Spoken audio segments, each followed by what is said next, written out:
عليكم ورحمة الله وبركاته. نحمده ونصلي على رسوله الكريم. أما بعد فأعوذ بالله من الشيطان الرجيم. بسم الله الرحمن الرحيم. ولنبلونكم بشيء من الخوف والجوع ونقص من الأموال والأنفس والثمرات وبشر الصابرين الذين إذا أصابتهم مصيبة قالوا إنا لله وإنا إليه راجعون. صدق الله العظيم. رب اشرح لي صدري ويسر لي أمري واحلل عقدة من لساني يفقه قولي. মুয়ার Islamic conference 2024 আপনারা যারা উপস্থিত হয়েছেন তাদের সবাইকে আমার অন্তরের অন্তঃস্থল থেকে জানাচ্ছি আন্তরিক শুভেচ্ছা এবং মুবারকবাদ। আহলান ওয়া সাহলান ওয়া মারহাবান বিকুম ফি হাযাল লিকা আত-তাইয়্যিব আল মুবারাক। আমরা শুরুতে আল্লাহ রাব্বুল ইজ্জা ওয়াল জালালের দরবারে শুকরিয়া জ্ঞাপন করছি, যিনি আজকে আমাদেরকে এরকম চমৎকার একটি পরিবেশে চমৎকার একটি ইসলামিক কনফারেন্সে উপস্থিত হওয়ার সুযোগ করে দিয়েছেন। আমরা সবাই পড়ছি কালিমাতুশ শুকর, আলহামদুলিল্লাহ।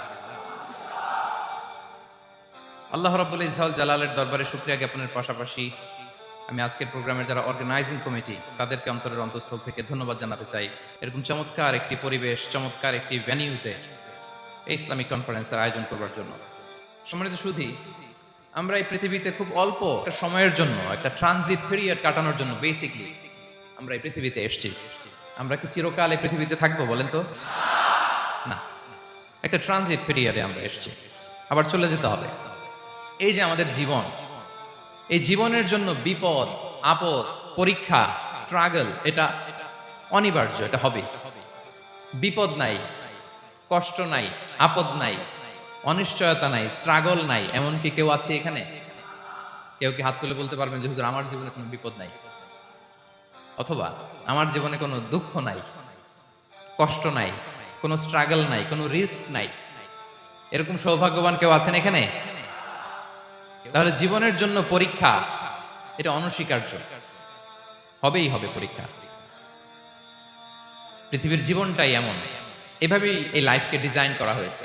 পরীক্ষা থাকবে, এখানে বিপদ থাকবে, এগুলো উত্তীর্ণ হয়ে আপনাকে যেতে হবে। চিরসুখ চির শান্তি এটাই পৃথিবীতে হয় না। চিরসুখ এবং চির শান্তির জায়গা হচ্ছে জান্নাত। চিরসুখ এবং চির শান্তি কোথায়? এটা জান্নাতের বৈশিষ্ট্য। চিরসুখ চির শান্তি, টেনশন নাই, ঝামেলা নাই, পরীক্ষা নাই, বিপদ নাই, রিস্ক নাই, স্ট্রাগল নাই। এটা হচ্ছে দ্য ফিচার্স অফ জান্নাত, জান্নাতের ফিচার। কিন্তু সমস্যা বাদে তখন যখন জান্নাতের ফিচার আমরা দুনিয়ায় খুঁজি, যেটা পাবো আমরা জান্নাতে, এটা খুঁজি কোথায়? এই তখনই সমস্যা বাড়ে। And this is the main problem. এটি বড় সমস্যা। এই সমস্যার সমাধান কোথায়, এটা নিয়ে আজকে আমি কিছু কথা অ্যাড্রেস করবো ইনশাআল্লাহ। তো তাহলে আসুন শুনি জান্নাতের ফিচার কি। জান্নাতের কমন একটা ফিচার হচ্ছে জান্নাতে there will be no sickness in paradise. জান্নাতে কোনো অসুস্থতা থাকবে না, চিরসুস্থ। সুবহানাল্লাহ পড়ে। চিরসুস্থ, চির সবল, কেউ অসুস্থ হবে না জান্নাতে। জান্নাত হবে অ্যান্টি এইজিং, জান্নাতে বয়স বাড়বে না কারো। চির যৌবনা, চির যুবক, অ্যান্টি এজিং। আপনারা জানেন যে বর্তমান পৃথিবীতে অ্যান্টি এজিং ক্রিম পাওয়া যায় না? ক্রিম, কথা বুঝতেছেন? অ্যান্টি এজিং ক্রিম পাওয়া যায়। তারা বলে এই ক্রিম মাখলে চামড়ায় ভাঁজ পড়ে না। এটার দাম আছে কিন্তু অনেক। অ্যান্টি এজিং ক্রিম লাগায়, শ্যাম্পু ইউজ করে, অ্যান্টি এজিং অয়েল আছে, এটা দিলে নাকি চামড়ায় ভাঁজ পড়ে না। ইভেন ভারতের অনেক বড় একজন ব্যবসায়ী মুকেশ আম্বানি, নাম শুনছেন না? যে তার ছেলের বিয়ে হয়ে গেল। তো এই মুকেশ আম্বানির স্ত্রী নীতা আম্বানি, সে কিছুদিন আগে এক বোতল গোল্ড ওয়াটার খেয়েছে, gold water, and its cost $60,000। $60,000 দাম এক বোতল গোল্ড ওয়াটারের। কেন? ফর অ্যান্টি এজিং, যাতে বয়সের ছাপ গালে না থাকে। এখন বলেন, এভাবে কি আমাদের বয়সকে ধরে রাখা সম্ভব এই পৃথিবীতে? সম্ভব না, কারণ এই ফিচারটা দুনিয়ার ফিচার না, এটা জান্নাতের ফিচার। সুবহানাল্লাহ পড়েন। তাহলে জান্নাতে কেউ অসুস্থ হবে না। জান্নাত হবে চির যৌবন, চির যৌবনা। ওখানে আমরা যুবক থাকবো, প্রত্যেকে 33 বছরের যুবক যুবতী হয়ে জান্নাতে ঢুকবো। বিষ্ণু ইসলাম বলেন, আহলুল জান্নাতি জুরদা ওয়া মুরদা ওয়া আবনাউ 33 ওয়া 33। জান্নাতে যারা যাবে শুভ্র, দাড়িবিহীন, প্রত্যেকে হবে 33 বছর বয়সের। ওই যে 33 বছর বয়সে একবার ঢুকলেন আর বয়স বাড়বে না, ওইটাই চিরকাল ওই বয়স পাবেন। জান্নাতের আরেকটা ফিচার হচ্ছে নো ফ্রাস্ট্রেশন, কোনো চিন্তা নাই, দুশ্চিন্তা নাই, হাইপার টেনশন নাই, সজীব প্রাণবন্ত। সুবহানাল্লাহ। জান্নাতের আরেকটা ফিচার হচ্ছে there is no expiry date in জান্নাত। এক্সপায়ারি ডেট আছে? জান্নাতে যে ঢুকবো 7 দিনের জন্য চেক ইন, নাকি চেক ইন কয় দিনের জন্য?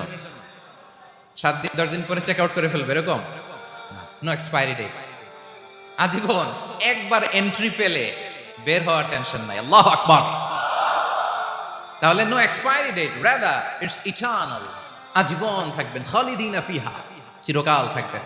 এবং জান্নাতের সবচাইতে গুরুত্বপূর্ণ ফিচার হচ্ছে there will be no death in জান্নাত। জান্নাতে আপনার আর মৃত্যু হবে না, মৃত্যুর বিদায় হবে, তার মানে আপনি অমর হবেন। তাহলে আপনি চির সুস্থ, চির সবল হবেন জান্নাতে, চির যুবক থাকবেন, প্রাণবন্ত থাকবেন, আপনি অমর হবেন, আপনি জান্নাতে মরবেন না। জান্নাতীরা যখন জান্নাতে যাবে ফেরেশতারা ডেকে বলবে ইয়া আহলাল জান্নাতি ইন্না লাকুম আন তাসিহু ফালা তাসকামু আবাদা। জান্নাতীরা চিরকাল সুস্থ থাকবা, অসুস্থ হবা না। ইন্না লাকুম আন তাশিব্বু ফালা তাহরামু আবাদা, তোমরা শাবাব থাকবা, বুড়া হবা না। ওয়া ইন্না লাকুম আন তাহিয়াউ ফালা তামুতু আবাদা, চিরকাল বেঁচে থাকবা, মরবা না। এবং সেদিন জান্নাতে মৃত্যু দেয়া হবে, মৃত্যু দেয়া হবে। ইউতাল মাউতু বিকাবশিন আমলাহ, একটা ছাগলের আকৃতিতে মৃত্যুকে আনা হবে। ফায়ুযবাহুল মাউত, মৃত্যুকে জবাই দেয়া হবে। এবার জান্নাতীরা তাকিয়ে থাকবে, ফেরেশতারা বলবে ইয়া আহলাল জান্নাতি খুলুদুন ফালা মাউত, হে জান্নাতীরা চিরকাল এই জান্নাতে থাকবে। তাহলে জান্নাতের ফিচার পাইছেন? এখন কোন বোকা যদি এই ফিচার দুনিয়ায় খোঁজে পাবে? পাবে না, কারণ দুনিয়ার ফিচার আলাদা। দুনিয়ার ফিচার কি?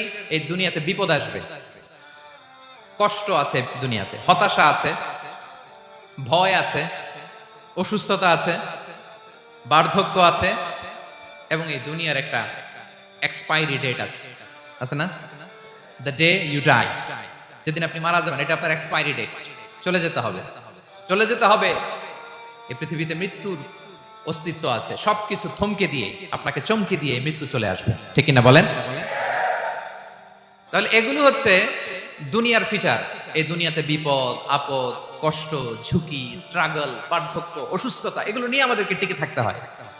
এটা দুনিয়ার ফিচার, মিলাই ফেললে হবে না। জান্নাতের ফিচার একটা, দুনিয়ার ফিচার আরেকটা। দুনিয়াতে কষ্ট থাকবে, বিপদ আপদ থাকবে। এই দুনিয়ার ফিচারটা আল্লাহ তাআলা কোরআনের একটা আয়াতে খুব চমৎকার ভাবে উল্লেখ করেছেন, সেটা দিয়েই আমি আলোচনা শুরু করেছি। আল্লাহ তাআলা ইরশাদ করছেন ওয়ালা নাবলুওয়ান্নাকুম বিশাইইম মিনাল খাউফি ওয়াল জুই ওয়া নাকসিম মিনাল আমওয়ালি ওয়াল আনফুসি ওয়াস সামারাত ওয়া বাশশিরিস সাবিরিন। আল্লাহ তাআলা বলছেন অবশ্যই অবশ্যই আমি তোমাদেরকে পরীক্ষা করব, ভয় দিয়ে, ক্ষুধা দিয়ে, সম্পদের ঘাটতি দিয়ে, আতঙ্ক দিয়ে, প্রাণনাশ দিয়ে, ফল ফসলের হানি দিয়ে পরীক্ষা করব। কিন্তু এই পরীক্ষায় যারা উত্তীর্ণ হবে, যারা সবর ইখতিয়ার করবে, ওয়াবাশশিরিস সাবিরিন, ধৈর্যশীলদের জন্যই হচ্ছে সুসংবাদ। আলহামদুলিল্লাহ পড়ে। তাহলে সম্মানিত সুধী, আমরা বুঝতে পারলাম এই পৃথিবীর ফিচার হচ্ছে এখানে বিপদ থাকবে, বিপদ ছাড়া কেউ থাকবে না। স্ট্রাগল থাকবে, কষ্ট থাকবে, ঝুঁকি থাকবে, রিস্ক থাকবে, এবং নানা ধরনের বিপদ আপদ দিয়ে আল্লাহ তাআলা আমাদেরকে পরীক্ষা করবেন।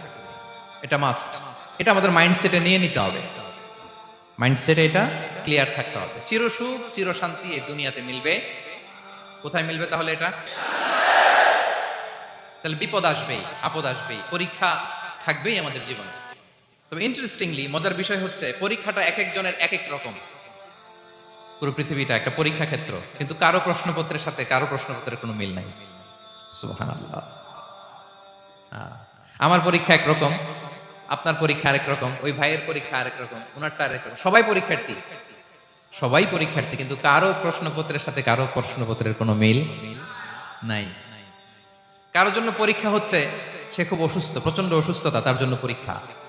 ক্যান্সারের রোগী, দুরারোগ্য ব্যাধি, ডক্টর বলছে 4th স্টেজে চলে আসছে, কয়েক মাস বাঁচতে পারে, এটা তার জন্য পরীক্ষা।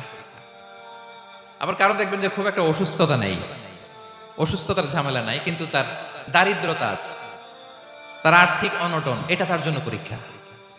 আবার কারো দেখবেন অসুস্থতাও নাই, দারিদ্রতাও নাই, তার দাম্পত্য জীবনের সমস্যা আছে না নাই? অনেকের দেখবেন এগুলো কোনোটাই সমস্যা না, তার ছেলে কথা শোনে না, মাদকাসক্ত।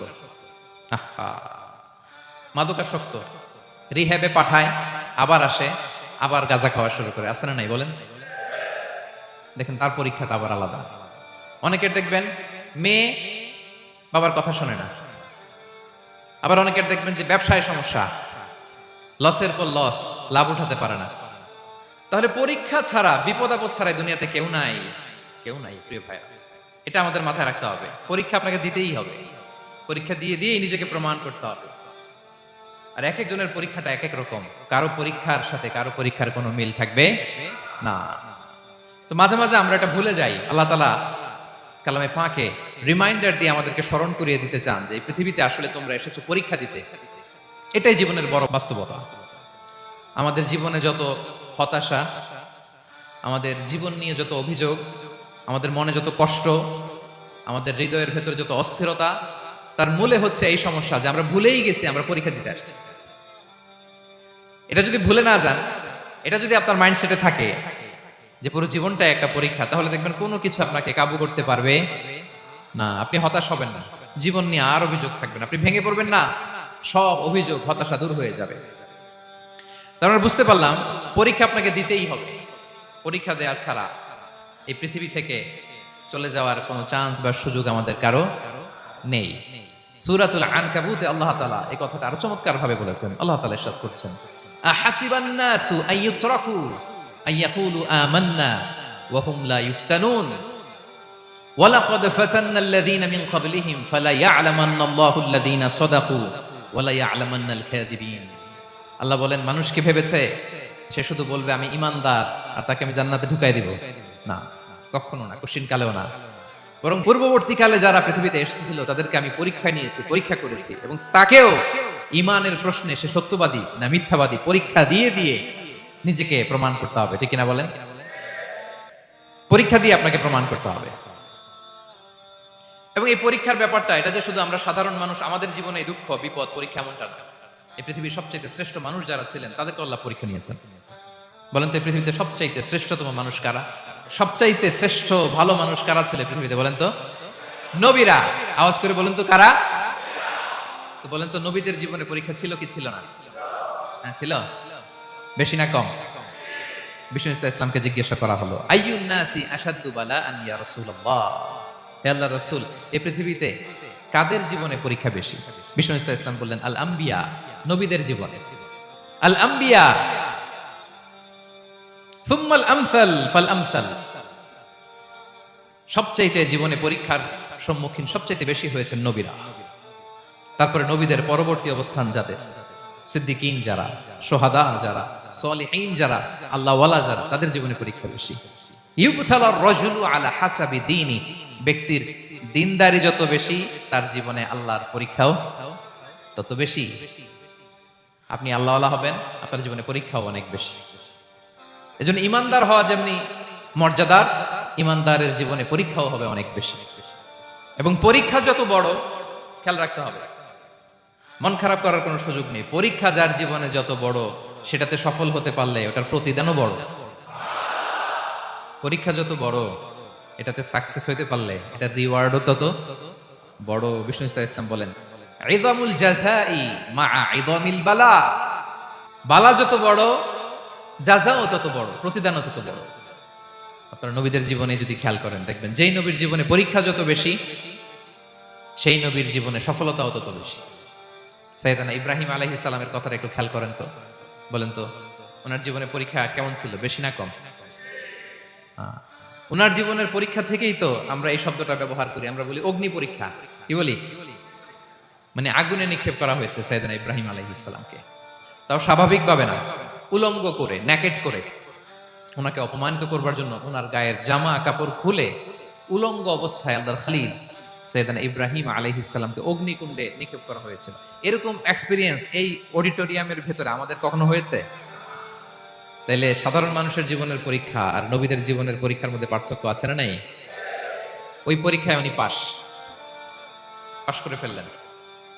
86 বছর পর্যন্ত আল্লাহর কাছে দোয়া করলেন, আল্লাহ আমাকে একটা নেককার সন্তান দাও। আল্লাহ সন্তান দেয় না। ৮৬ বছর পরে আল্লাহ তাআলা সাইয়েদনা ইব্রাহিম আলাইহিস সালাম এবং হাজারের ঘরকে উজালা করে সন্তান দিলেন। সাইয়েদনা ইসমাঈল আলাইহিস সালাম পৃথিবীতে আসলেন কত বছর বয়সে? ৮৬ বছর বয়সের এখানে কেউ আছেন? হ্যাঁ, আছি আমরা কেউ? নাই। ৮৬ বছর বয়সে প্রথম সন্তান পেয়েছে। তাদের ঘরকে উজালা করে আল্লাহর নবী সাইয়েদনা ইসমাঈল আলাইহিস সালাম আসলেন।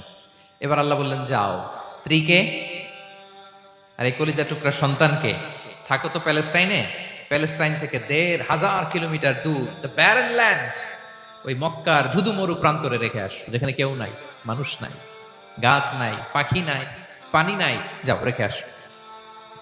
আচ্ছা বলেন তো, ৮৬ বছর পরে যে লোকটা সন্তান পেল, বুঝে শুনে উত্তর দিয়েন, ৮৬ বছর পরে যে লোকটাকে আল্লাহ তাআলা সন্তান দিল, তার হৃদয়ে ওই সন্তানের জন্য মায়া বেশি না কম?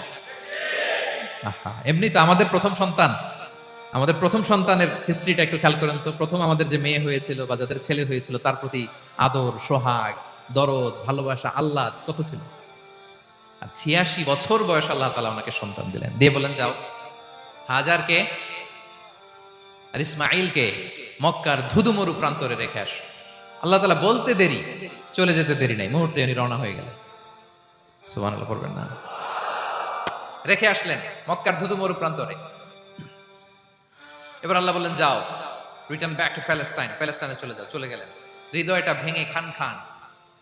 অনেক বছর পরে আল্লাহ তাআলা আবার অনুমতি দিলেন, যাও এবার ছেলেকে দেখে আসতে পারো, যাও প্যালেস্টাইন থেকে আবার মক্কায় যাও। সাইয়েদনা ইব্রাহিম আলাইহিস সালাম প্যালেস্টাইন থেকে আবার ১,৫০০ কিলোমিটার পথ পাড়ি দিয়ে, এখনকার মতো ফ্লাইটে যায় না, গাড়িতেও না, উটে করে। কিসে করে? উনি যে কতবার মক্কা থেকে ফিলিস্তিন এসেছেন আর গিয়েছেন, কোনো ইয়ত্তা নাই, হিসাব নাই।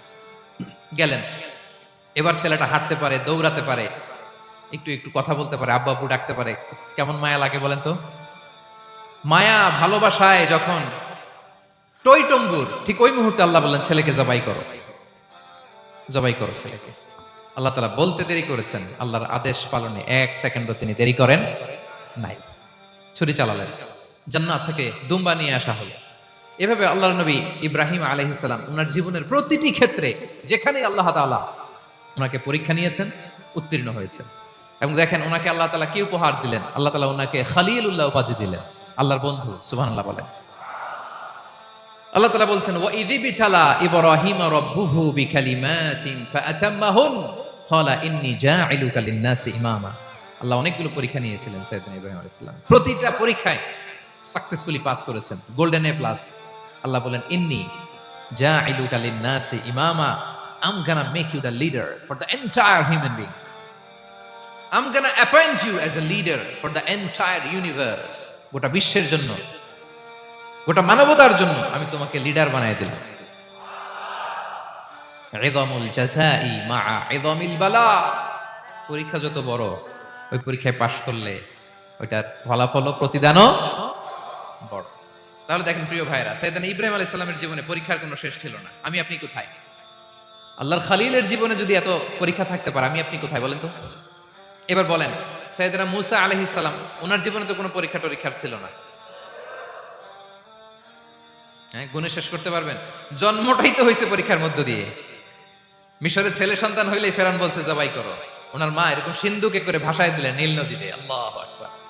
কি একটা রোমাঞ্চকর পরিস্থিতির মধ্য দিয়ে আল্লাহ তাআলা ওনাকে বাঁচালেন। সুবহানাল্লাহ। জন্মই হয়েছে পরীক্ষার মধ্যে দিয়ে। বড় হইলেন, ফেরাউনের ভয়ে দেশ ত্যাগ করলেন, মিশর থেকে মাদিয়ান। আবার আল্লাহর আদেশে যখন ফিরে আসলেন, আবার ফেরাউনের সাথে তর্ক বিতর্ক, যুদ্ধ। একটা রাত আল্লাহ নবী মূসা আলাইহিস সালাম শান্তি মতো মিশরে ঘুমাতে পারে নাই। একটা রাত শেষ পর্যন্ত এই ফেরাউন মূসা আলাইহিস সালামকে ধাওয়া করেছে। ফেরাউনের ধ্বংসের আগ পর্যন্ত সে মূসা আলাইহিস সালামকে ধাওয়া করেছে। তার মানে মূসা আলাইহিস সালাম এই বিপদ আপদ পরীক্ষা এগুলো থেকে মুক্তি পান নাই। এবার বলেন ঈসা আলাইহিস সালামের কথা, ওনার জীবনে তার পরীক্ষা ছিল না। কি পরীক্ষা ছিল? হ্যাঁ, আল্লাহু আকবার। Same scenario goes to the biography of every messenger in the world. পৃথিবীর সব নবীর ক্ষেত্রে একই ঘটনা ঘটেছে। সাইয়েদনা ঈসা আলাইহিস সালাম দাওয়াত যখন দিলেন, ওনার বিরোধিতা শুরু হলো, ওনাকে হত্যার ষড়যন্ত্র হলো। ইভেন কি ওনাকে মারার জন্য বনি ইসরায়েলেরা উদ্ধত হলো, জানে বাঁচবার জন্য পালালেন। এক ঘরে ঢুকলেন, চারদিক দিয়ে ঘেরাও করলো, উনি দরজা জানালা লাগাই দিলেন, ওরা বললো একজন দরজা ভেঙে জানালা ভেঙে ভিতরে ঢুকো, ঢুকে দেখো বেটা ঈসা কি করে। একজন ভিতরে ঢুকছে, ঢুকার সাথে সাথে বল রাফাআহুল্লাহু ইলাইহি, আল্লাহ তাআলা ঈসা আলাইহিস সালামকে উপরে উঠায় নিল। আর যেই লোকটাকে তারা ভেতরে ঢুকালো তার চেহারাকে আল্লাহ তাআলা ঈসা আলাইহিস সালামের চেহারার মতো করে দিলেন। এবার তার বাইরের সাথীরা বলে ঘটনা কি, বেটা ঈসাও বেরোয় না, আমাদের লোকটাও বেরোয় না, সবাই ঢুক। দরজা ভেঙে ভেতরে ঢুকে দেখে ঈসা দাঁড়ায় আছে। বলেন তো এটা ঈসা না মিসা? এটা কি আসল ঈসা?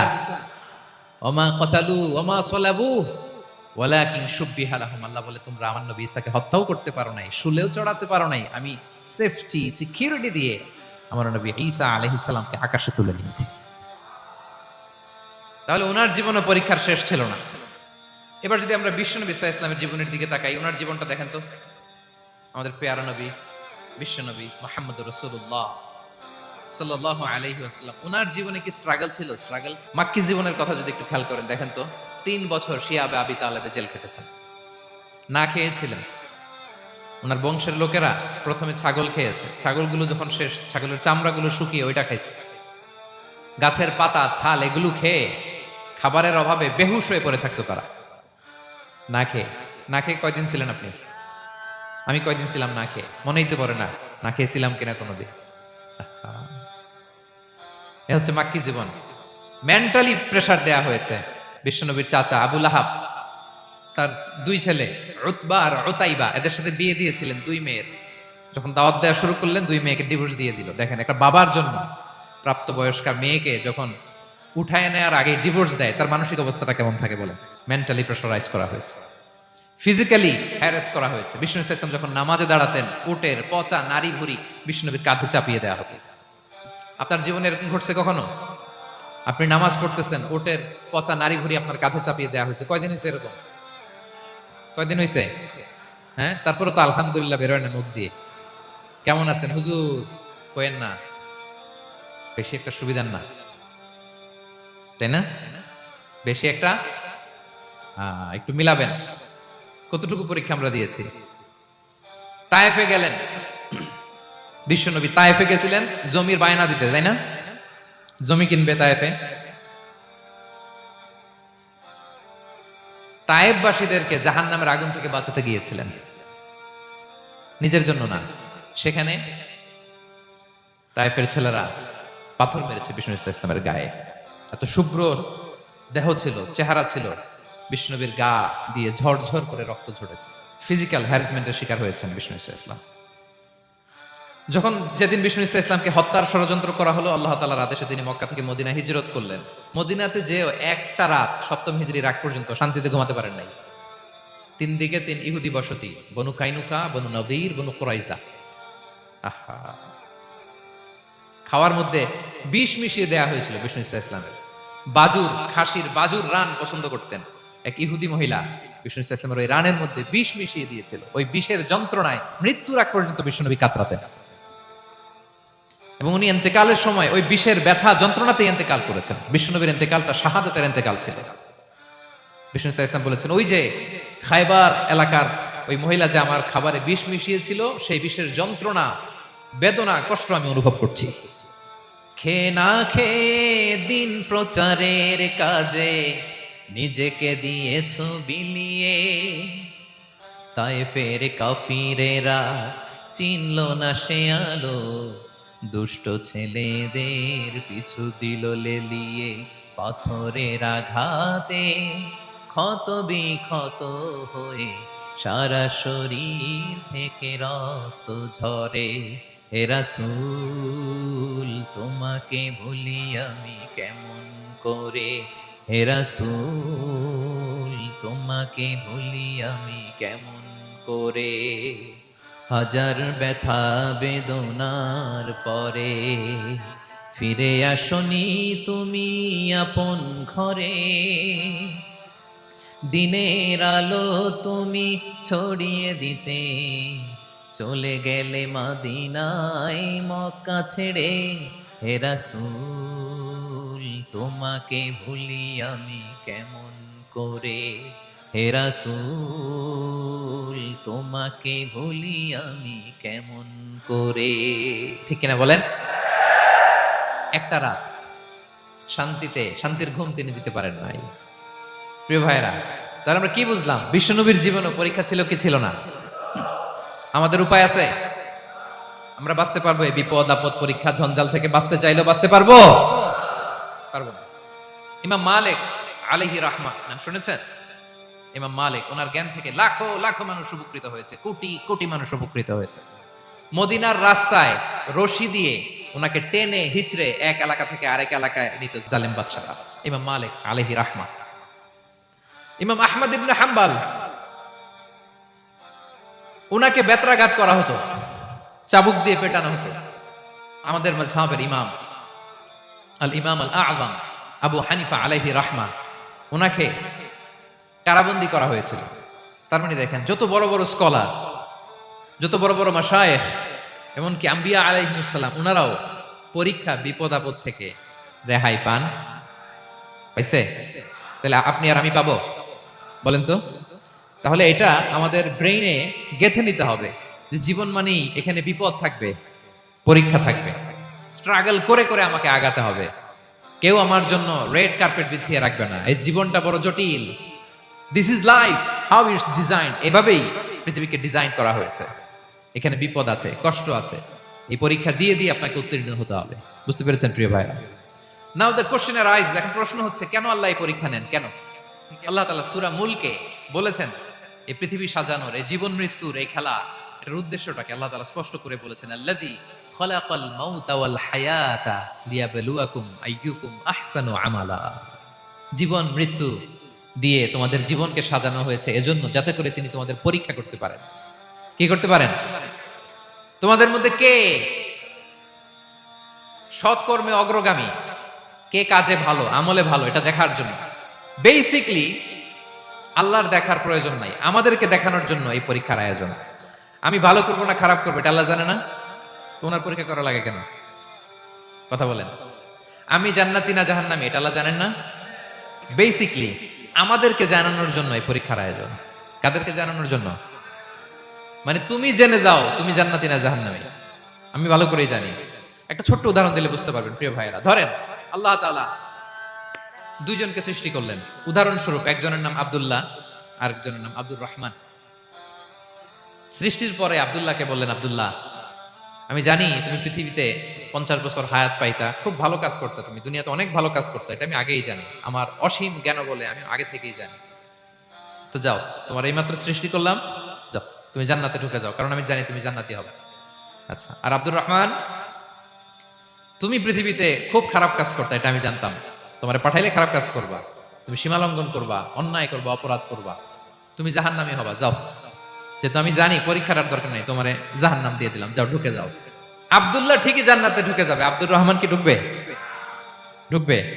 সে বলবে, আল্লাহ এইমাত্র আমারে বানাইলেন, এইমাত্র আপনি আমাকে সৃষ্টি করলেন, সৃষ্টি করেই বলতেছেন তুমি জাহান্নামে যাও, আর বলতেছেন আমি জানি দুনিয়াতে পাঠালে তুমি খারাপ কাজ করবা, তুমি জাহান্নামী হবা, পাঠানোর আর কি দরকার, আগে থেকেই জাহান্নামে যাও। আল্লাহ আপনি জানলে জানতে পারেন, আমি তো জানি না।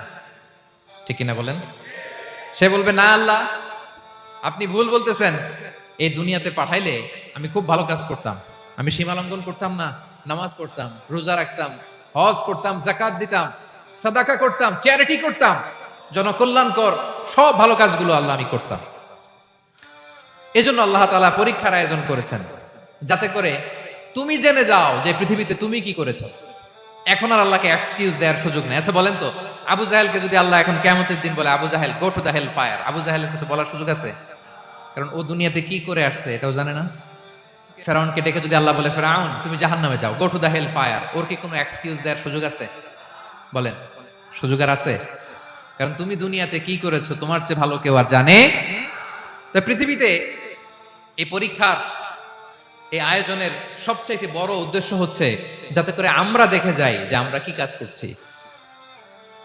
কেউ যখন পরীক্ষা দেয় প্রিয় ভাইরা, ওই পরীক্ষায় কত পাবে তার একটা হিসাব আছে না? বলেন, আপনি গণিত পরীক্ষা দিয়ে আসছেন, যে 100তে 100 পাবে সে বলতে পারে আমার সব অঙ্ক হয়েছে, ঠিক কিনা বলেন? আর যে লাড্ডু গুড্ডু বুঝছেন তো, কিছুই পারে নাই, ঘোড়ার ডিম, তারও একটা হিসাব আছে যে সে কিছুই লিখে আসতে পারে নাই। তাই পৃথিবীতে এই পরীক্ষার আয়োজনের প্রধানতম কারণ হচ্ছে যাতে করে আমরা বুঝে যেতে পারি যে আমরা কোথায় যাব, জান্নাতে না জাহান্নামে। প্রিয় সুধী, এ পর্যায়ে আমরা জানবো এই যে পরীক্ষা আল্লাহ তাআলা নিচ্ছেন আমাদেরকে, এই পরীক্ষায় সফল হওয়ার মূল মন্ত্র কি? কোরআনে বিভিন্ন আয়াতে এই পরীক্ষার কথা বলা হয়েছে এবং এই পরীক্ষার সফলতার মূল মন্ত্রও কোরআনে ঘোষিত হয়েছে। আলহামদুলিল্লাহ বলেন। যে আয়াতে আমি শুরু করেছি এই আয়াতে আল্লাহ তাআলা বলেছেন ওয়াবাশশিরিস সাবিরিন, নবী হে ধৈর্যশীলদেরকে আপনি সুসংবাদ দিন। ধৈর্যশীলদেরকে সুসংবাদ দিন, তার মানে বিপদে ধৈর্য ধারণ করতে হবে। প্রিয় ভাইরা, ইন্নামাস সাবরু ইনদা সাদামাতিল উলা, বিপদে আমরা অনেক সময় প্যানিক হয়ে যাই, অস্থির হয়ে যাই, কি করব, হতাশ না। মুমিনরা হতাশ হয় না, ধৈর্য ধারণ করে। কি করে? কি করে? ধৈর্য ধারণ করার শক্তি দাও গো মেহেরবান আমায়, দাও গো মেহেরবান। পড়েন, ধৈর্য ধারণ করার শক্তি দাও গো মেহেরবান আমায়, দাও গো মেহেরবান। সবাই বলুন একসাথে, ধৈর্য ধারণ করার শক্তি দাও গো মেহেরবান আমায়, দাও গো মেহেরবান। বুকের ভেতর ব্যথার নদী বইছে অবিরাম, বইছে বইছে অবিরাম। পড়ুন, ধৈর্য ধারণ করার শক্তি দাও গো মেহেরবান আমায়, দাও গো মেহেরবান। পড়েন আমিন। আল্লাহ যেন বিপদে আমাদেরকে ধৈর্য ধারণ করার তৌফিক দান করে। প্রিয় ভাইয়েরা, ধৈর্য এটা এমন একটা গাছ যে গাছের সারা গায়ে কাটা, কিন্তু এই গাছের ফলটা বড় সুস্বাদু। আই রিপিট, আমি আবার বলছি, ধৈর্য এটা এমন একটা গাছ যে গাছের সারা গায়ে কাটা, কিন্তু ফলটা বড় মিষ্টি, ফলটা বড় সুস্বাদু। সবাই ধৈর্য ধারণ করতে পারে না।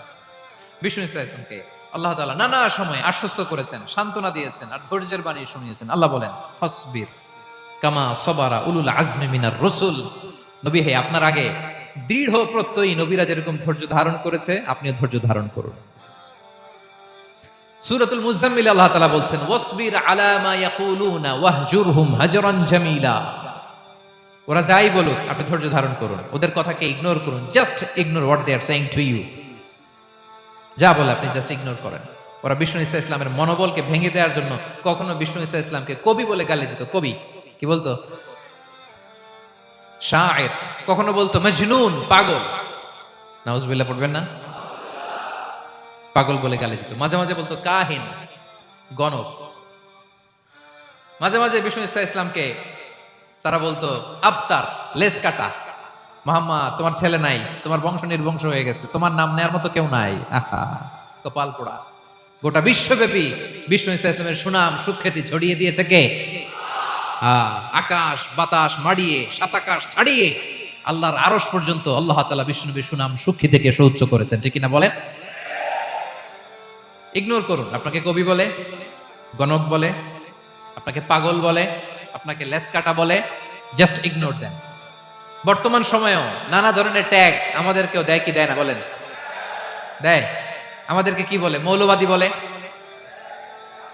বলে বলে ওই যে রাজাকার বলে। রাজাকার রাজাকার খেলার দিন শেষ। মন মতো হইলে মুক্তিযোদ্ধা, মন মতো না হইলে রাজাকার, এই দিন শেষ। ওই দিন আর নাই। এই কার্ড দিয়ে আর খেলার দিন নাই। এগুলো মানুষ আর খায় না এখন, এগুলো গিলে না আর। সাধারণ মানুষ বড্ড সচেতন। দেখেন কালের বিবর্তনে, সময়ের আবর্তনে একই পরিক্রমা আমাদেরকেও ট্যাগিং করে। আমাদেরকে মৌলবাদী বলে, ব্যাকডেটেড বলে, রাজাকার বলে, জঙ্গি বলে, যুদ্ধাপরাধী বলে। আছে না এরকম? ওয়াসবির আলা মা ইয়াকুলুন, নিজের সাথে মিলায় নেন। যা বলে ধৈর্য ধারণ করো। ওয়াহজুরহুম হাজরান জামিলা, জাস্ট ইগনোর দেন, ভালোভাবে ইগনোর করেন, খালাস, সালাম দিয়ে কেটে পড়েন। তাহলে প্রিয় ভাইরা, এই বিপদ আপদ আমাদের পিছু ছাড়বে না, পিছু ছাড়বে না। নবীদের পিছু ছাড়ে নাই, আমরা কোথায়? আমরা আর কি? বিপদ আমাদেরকে ধৈর্য ধারণ করতে হবে, মনোবল হারাইলে হবে না। দেখেন বিশ্বনবী কিভাবে আপনাদেরকে সান্ত্বনা দেয়। বিশ্বনবী বলেন আজাবান লি আমরিল মুমিন, মুমিনের ব্যাপারটা বড় আশ্চর্যজনক। ফাইন্না আমরাহু কুল্লাহু লাহু খাইর, মুমিনের জীবনে যা ঘটে সবটাই খাইর, সবটাই কল্যাণ। ইন আসাবাতহু সাররাউ শাকারা ফাকানা খায়রাল্লাহ ওয়া ইন আসাবাতহু দাররাউ সাবারা ফাকানা খায়রাল্লাহ। মুমিনের জীবনে যদি সুখ আসে তাহলে মুমিন শুকরগুজার হয়, এটা তার জন্য ভালো।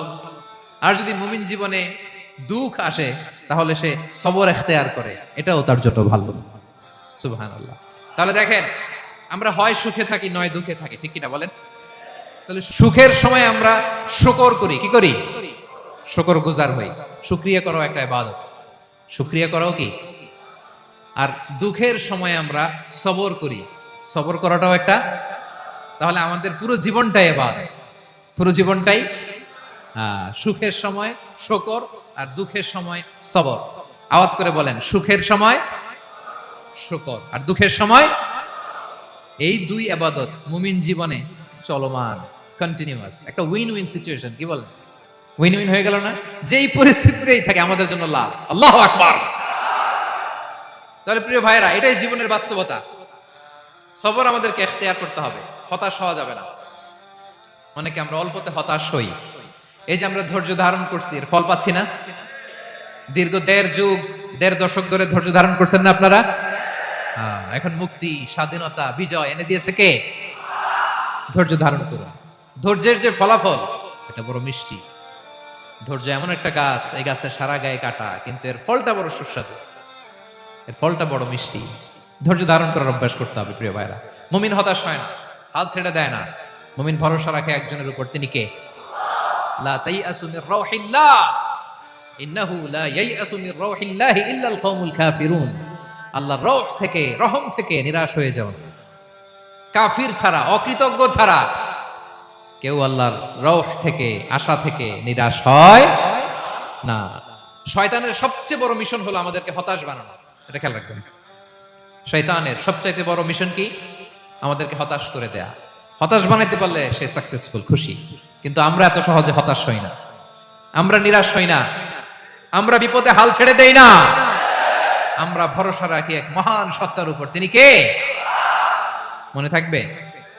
বিপদ আসলে ভেঙে পড়বেন, ভিসা না হইলে কান্নাকাটি শুরু করবেন, ব্যবসায় লস হইলে হাউমাউ, হ্যাঁ, দেশ থেকে কোনো দুঃসংবাদ আসলে হতাশ হবেন, ভেঙে পড়বেন। ধৈর্য ধারণ করব আমরা। আওয়াজ করে বলেন, আমরা কি করব? সবর। বিপদ ট্যাকেল দেওয়ার প্রথম স্টেপ হচ্ছে সবর, ধৈর্য ধারণ করতে হবে। অবশ্যই সাবিরিন, ধৈর্যশীলদেরকে সুসংবাদ দাও। বিপদ থেকে বাঁচার দ্বিতীয় স্টেপ হচ্ছে এই বিপদ থেকে উত্তরণের চেষ্টা করতে হবে, কন্টিনিউয়াস প্রচেষ্টা চালিয়ে যেতে হবে। ওয়াল্লাযীনা জাহাদু ফিনা লানাহদিয়ান্নাহুম সুবুলানা। যারা আমার রাস্তায় চেষ্টা করে, প্রচেষ্টা করে, স্ট্রাগল করে, তাদেরকে আমি পথ দেখিয়ে দেই, সুবুল দেখিয়ে দেই, ওয়ে আউট দেখায় দেই, এক্সিট দেখায় দেই। কোথাও আটকাবেন না আপনি, আপনাকে এক্সিট দেখায় দিবে কে? মালয়েশিয়াতে কেলুয়ার বলে না? কেলুয়ার কি বলে চেনেন? কেলুয়ার মানে কি? এক্সিট। এক্সিট পেয়ে যাবেন, আটকাবেন না আপনি জীবনে কোথাও।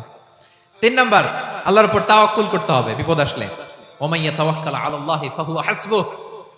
আল্লাহর উপর যে তাওয়াক্কুল করে, আল্লাহই তার জন্য যথেষ্ট হয়ে যায়। তাহলে বিপদে প্রিয় ভাইরা আমরা প্যানিক হব না, ধৈর্য ধারণ করব, বিপদ থেকে উত্তরণের সর্বোচ্চ প্রচেষ্টা চালিয়ে যাব, আর ভরসা রাখবো একজনের উপর, তিনি কে? আর বিপদ আসলে এটাকে নেগেটিভলি নেবেন না সবসময়। বিপদ আপদ এটা অনেক পজিটিভ, ভালো জিনিস আমাদের জীবনে বয়ে নিয়ে আসে। শাইখুল ইসলাম ইবনু তাইমিয়া আলাইহি রাহমা, উনি বলতেন, খুব দামি কথা, খুব হেভি ওয়েট কথা, মনোযোগ দিয়ে শুনুন। তিনি বলতেন, যে নেয়ামত তোমাকে আল্লাহ থেকে দূরে সরায়, ওই নেয়ামতের চেয়ে বিপদ ভালো, যে বিপদ তোমাকে আল্লাহর দিকে ধাবিত করে। আই রিপিট, আমি আবারও বলি, যে নাজ নেয়ামত তোমাকে আল্লাহ থেকে দূরে সরিয়ে দেয়, সে নাজ নেয়ামতের চেয়ে ওই বিপদ আপদ ভালো, যে বিপদ আপদ তোমাকে আল্লাহর কাছে টেনে নেয়। তাহলে বিপদ আপদ আসলে আপনি হতাশ হবেন? আর কখনো দুঃখ করবেন? মোয়ারের ভাইয়েরা, আর মন খারাপ করবেন? আপনি খেয়াল করে দেখেন, বিপদ আসলে আমরা আল্লাহরে ডাকি বেশি। যখন অসুস্থ আপনি খেয়াল করেন তো, আল্লাহ আল্লাহ তুমি ছাড়া বাঁচানোর কেউ নাই, আল্লাহ আল্লাহ তুমি হেফাজত করো, আল্লাহ তুমি সুস্থ করে দাও। যখন লাইফ থ্রেট, দেখেন আপনি গুম হয়ে যেতে পারেন, আপনার কারাবন্দী করতে পারে, এরকম একটা বিপদের মধ্যে আছেন, তখন খেয়াল করেন তো আল্লাহর সাথে আপনার কানেক্টিভিটি, রিলেশনশিপটা কতটা ডেভেলপ হয়। কারণ বিপদে পড়লে আমরা আল্লাহরে ডাকি বেশি। তাহলে বিপদ আপদেরও কিছু পজিটিভ সাইড বা দিক আমাদের জীবনে আছে না নাই? অনেক পজিটিভ দিক আছে, কয়েকটা শেয়ার করি। এক নাম্বার, আল্লাহ, এক নাম্বার পজিটিভ সাইড তো বললাম, ইমাম ইবনু তাইমিয়া যেটা বললেন। এরপরে হচ্ছে মাঝে মাঝে আল্লাহ তাআলা আমাদের মর্যাদাকে আপগ্রেড করতে চায়, এলিভেট করতে চায়। আপনি ধরেন কোন একটা এয়ারলাইন্সের রেগুলার প্যাসেঞ্জার টিকিট কাটেন, মাঝে মাঝে হঠাৎ করে দেখবেন কাউন্টারে গেলে তারা বলে you are upgraded to business class, অথবা you are upgraded to first class. যেহেতু রেগুলার প্যাসেঞ্জার, অনেক মাইলস জমা হয়েছে, আপগ্রেড করে দেয়। আল্লাহ তাআলা মাঝে মাঝে চায় তিনি আমাদের মর্যাদাকে, র্যাঙ্ক, এটাকে আপগ্রেড করবেন, কিন্তু আমার যে আমল আখলাকের অবস্থা, ওইটা দিয়ে ওই আপগ্রেড র্যাঙ্কে যাওয়ার সুযোগ নাই। বুঝতেছেন কথা? আল্লাহ চায় আমার লেভেল একটু আপ করতে, কিন্তু আমার আমলের যে অবস্থা, এতে আমি ওখানে যাই না। তখন আল্লাহ কিছু বিপদ আপদ দিয়ে, পরীক্ষা দিয়ে বান্দাকে টেস্ট করে। ওই পরীক্ষায় যদি উত্তীর্ণ হন, সাথে সাথে আল্লাহ তাআলা আপনার লেভেল বা র্যাঙ্ক আপগ্রেড করে দেয়। সুবহানাল্লাহ পড়বেন না? তাহলে লাভ না লস? আওয়াজ করে বলেন, লাভ না লস? মুমিন জীবনের সব লাভ। যত বিপদ আপদ আপনাকে স্পর্শ করে, প্রতিটাতেই আপনার জন্য কল্যাণ। বিষ্ণু ইসলাম বলে, মা ইউসিবুল মুসলিমা মিন নাসাবিন ওয়ালা ওয়াসাবিন ওয়ালা হাম্মিন ওয়ালা হুজনিন ওয়ালা আযান ওয়ালা গাম্মিন হাত্তা শাওকাতি ইউশাকুহা ইল্লা কাফারাল্লাহু বিহা খাতায়া। আপনার জীবনে যত দুঃখ, যত যন্ত্রণা, যত টেনশন, যত অ্যাংজাইটি, যত ইনজুরি, এমনকি গোলাপ ফুল পাড়তে যে ওখানে যে কাটা বাঁধছে, বড়ই খেতে যে বড়ই গাছে ওঠার পর যে একটা কাটা বিঁধছে আপনার হাতে, এর কারণে আল্লাহ তাআলা আপনার গুনাহ মাফ করে দেয়। সুবহানাল্লাহ। তাহলে বিপদ আপদ দিয়ে আল্লাহ বান্দার মর্যাদাকে আপগ্রেড করে। বিপদ আপদে ফেলে আল্লাহ তাআলা বান্দার পাপ মোচন করে। বিপদ আপদ দিয়ে আল্লাহ তাআলা বান্দার শাস্তি মওকুফ করে। এমন পাপ করছেন, এটার জন্য শাস্তি বরাদ্দ হয়ে গেছে, কিন্তু আল্লাহ তাআলা ওই শাস্তি থেকে মাঝে মাঝে আপনাকে বাঁচাতে চায়, তখন কিছু বিপদ দিয়ে বান্দারে পরীক্ষা করে। উত্তীর্ণ হলেই আল্লাহ তাআলা ওই শাস্তিকে মওকুফ করে দেয়। তাহলে আসুন সামারি করি, পুরো আলোচনাটার সামারি করি। এক নম্বর সামারি হচ্ছে বিপদ আপদ, পরীক্ষা, স্ট্রাগল, কষ্ট, এটা সুন্নাতুল্লাহি ফিদ দুনিয়া। এই দুনিয়ায় আল্লাহর সুন্নাত, এর বাইরে কেউ যেতে পারে না, ইভেন নট দ্য মেসেঞ্জার্স, নবীরাও না। আজকের আলোচনায় শুনছেন না নবীদের জীবন দিয়ে কি গেছে, ups and downs, test and trial, নবীরাও না। তাহলে এটা আমাদের মাইন্ডসেটের সাথে সেট আপ করে নিতে হবে যে অতীতে, বর্তমানে, ভবিষ্যতে বিপদ আপদ মুক্ত এই পৃথিবীতে কেউ থাকবে না। পারবেন? হ্যাঁ, এটা মাইন্ডসেটে নিয়ে নিতে হবে যে এটাই জীবন, বিপদ আপদ দিয়ে আল্লাহ পরীক্ষা করবেন। এটাই পৃথিবী। চির সুখ চির শান্তি এই পৃথিবীতে খুঁজলেই পাওয়া যায় না। শুরুতে বলছিলাম না, চির সুখ চির শান্তি। বলেন তো, এটা কি দুনিয়ার ফিচার না জান্নাতের ফিচার? জান্নাতের ফিচার দুনিয়ায় খুঁজলে পাওয়া যাবে? যাবে না। তাহলে আজকের আলোচনার এক নাম্বার লেসন হচ্ছে বিপদ আপদ এটা সুন্নাতুল্লাহি ফিদ দুনিয়া। এই দুনিয়া আল্লাহর সুন্নাত, এটা থেকে মুক্তি পাওয়ার কোনো সুযোগ নাই, নবীরাও পায় নাই। দুই নাম্বার লেসন, বাঁচার যেহেতু সুযোগ নাই, we have to face it with patience, intellect and tawakkul. বিপদে অস্থির হওয়া যাবে না, এটাকে ফেস করতে হবে উইথ পেশেন্স, ধৈর্যের সাথে। বিপদ আমরা মোকাবেলা করব কিসের সাথে? ধৈর্য। প্যানিক হবেন না, অস্থির হবেন না, ধৈর্য ধারণ করবেন উইথ ইন্টেলেক্ট। আল্লাহর দেয়া আপনার ইন্টেলেক্ট খাটিয়ে এই বিপদ উত্তরণের সর্বান্তকরণের চেষ্টা প্রচেষ্টা আপনার চালায় যেতে হবে। আর সবশেষে আত-তাওয়াক্কুল আলাল্লাহ, ডিপেন্ডিং অন আল্লাহ, ভরসা করব কার উপর? আল্লাহর উপর। পারা যাবে তো? আচ্ছা, দুইটা লেসন গেল। তিন নাম্বার লেসন হচ্ছে আমাদের ছেলে মেয়েদেরকে we have to educate our child regarding the test and trial in this দুনিয়া। দুনিয়ার এই বিপদ আপদের ব্যাপারে আমাদের ছেলে মেয়েদেরকে শেখাতে হবে, বুঝাতে হবে। ওরা ছোট মানুষ তো, অস্থির হয়ে যায়, আব্বু আমার সাথে কেন এমন হয়, আমারই শুধু পেন্সিল চুরি হয়, আমারই শুধু এটা হয়, আমি পরীক্ষায় খারাপ করি, আমি ব্যথা পাই, আমার এই আমার সেই। ছোট মানুষ তো বুঝে না। ওরা বুঝাইতে হবে যে বাবা, this is the essence of life, এটাই জীবন। এটাই কি? এই লাইফ হ্যাকস গুলো তাদেরকে শেখাইতে হবে। ডোন্ট বি প্যানিক, প্যানিক হওয়া যাবে না। This is how life is design, এটাই জীবন। বিপদ আপদ আসবে, এটাকে মেনে নিতে হবে। ছেলে মেয়েদেরকে শিখাইতে হবে, তাহলে তারাও প্যানিক হবে না। পারবেন তো ইনশাআল্লাহ? আচ্ছা, 4 নাম্বার লেসন হচ্ছে যেটা আমরা জানলাম, এই বিপদ আপদ সবসময় আমাদের জন্য খারাপ না। সামটাইমস ইট ব্রিংস খায়ের for us if dealt properly. ঠিক মতো বিপদকে ডিল করতে পারলে এটা আসলে আমার জন্য আখেরে কল্যাণই বয়ে নিয়ে আসে। কি বলেন, তাই না? কল্যাণ বয়ে নিয়ে আসে। সব শেষ কথা হলো, আমরা যেন এই বিপদগুলোকে প্রপারলি ডিল করতে পারি, আমরা যেন সবর এখতিয়ার করতে পারি। আল্লাহর কাছে চাইতে হবে, দোয়া করতে হবে, কারণ তৌফিক দেওয়ার মালিক কে? আল্লাহর কাছে যেন আমরা কায় মনোবাক্যে প্রার্থনা করতে পারি, আল্লাহ এই বিপদকে যেন আমরা ডিল করতে পারি উইথ সাবর, উইথ ইন্টেলেক্ট, উইথ তাওয়াক্কুল। আসল হাতিয়ার হচ্ছে এটা, দোয়া। আল্লাহর কাছে চাইবেন, মনোযোগের সাথে চাইবেন, আন্তরিকতার সাথে চাইবেন। উদউল্লাহ ওয়া আনতুম মুখিনুনা বিল ইজাবা। বিষ্ণু বলেন এমন ভাবে চাও যেন তুমি অনেকটা কনফার্ম যে তোমার দোয়া আল্লাহ কবুল করবেনই, এমন ভাবে চাও। অনেকে রোবোটিক দোয়া করে। রোবোটিক দোয়া মানে দোয়ার মধ্যে প্রাণ নাই, ধ্যান নাই, মন নাই, আগ্রহ নাই, ভালোবাসা নাই, ওই দোয়া আল্লাহ কবুল করে না। মনোযোগ দিয়ে চাইতে হবে চাওয়ার মতো, তাহলে আল্লাহ তাআলার পক্ষ থেকে তৌফিক পাওয়া যাবে। পারা যাবে তো ইনশাআল্লাহ? আল্লাহ তাআলা আমাদের সবাইকে বিপদ আপদে ধৈর্য ধারণ করার তৌফিক দান করুক। নবীরা তাদের জীবনে যেভাবে স্ট্রাগল, আপস এন্ড ডাউনস, বিপদগুলোকে, টেস্ট এন্ড ট্রায়াল গুলোকে ডিল করেছে, আমরা যেন সেভাবে ডিল করতে পারি। আল্লাহ তৌফিক দান করুক। আল্লাহ তাআলা আমাদের সবাইকে কথাগুলো বোঝা আর আমল করার তৌফিক দান করুক।